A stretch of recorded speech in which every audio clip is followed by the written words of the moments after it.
construction de la pneumologie chez Boehringer, c'est un peu la construction de Boehringer ces 30 dernières années. C'est complètement fondamental pour Boehringer et ça s'est fait en 3 étapes et bientôt 4.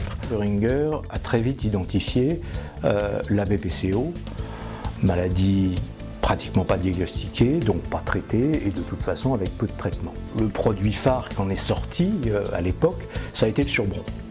Il ne faut pas oublier que le Surbron a été pendant 15 à 20 ans notre premier produit en chiffre d'affaires en France. Et on a développé à partir de là tout ce qui a été l'histoire des atropiniques, des anticholinergiques. Donc ça a été l'Atrovent, ça a été ensuite son association avec le Bronchodal, le Combivent.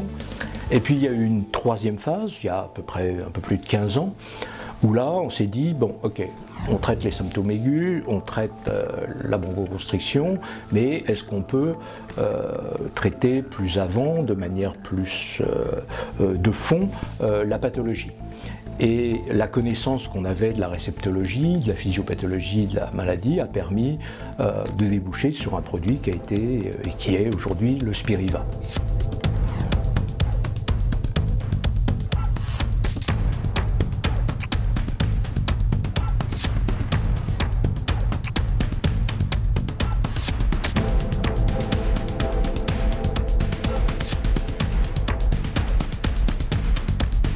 Bon, pour Atrovent, ça a été une stratégie qui était surtout serrée sur les spécialistes, pneumologues, pédiatres et urgentistes. Beaucoup de staff, beaucoup de présentations intra-hospitalières et de réunions entre pneumologues.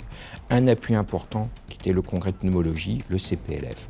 Pour Bronchodual, c'était beaucoup plus, entre guillemets, classique. Le cascading, les pneumologues en haut de la pyramide, les médecins généralistes, puis des réunions pneumo-MG avec un ciblage sur les pneumologues proches de la prise en charge de la BPCO, mais surtout des médecins généralistes proches de la prise en charge de la BPCO. Comme tout lancement, c'est la fébrilité, l'envie de réussir, l'envie d'aller à la gagne et puis de présenter ce produit pour non seulement permettre une meilleure prise en charge des patients, et pour Atrovent c'était très très fort, avec cette vraie valeur ajoutée pour la qualité et la survie du patient, pour Bronchodual également, donc l'envie, tout le monde partait avec beaucoup d'enthousiasme, d'envie de réussir, de positionner notre produit parmi, on était tous convaincus que nos produits étaient les meilleurs, donc de gagner des parts de marché, de s'implanter dans ces marchés. L'avantage pour les patients était très clairement ressenti, c'est-à-dire qu'ils vous le disaient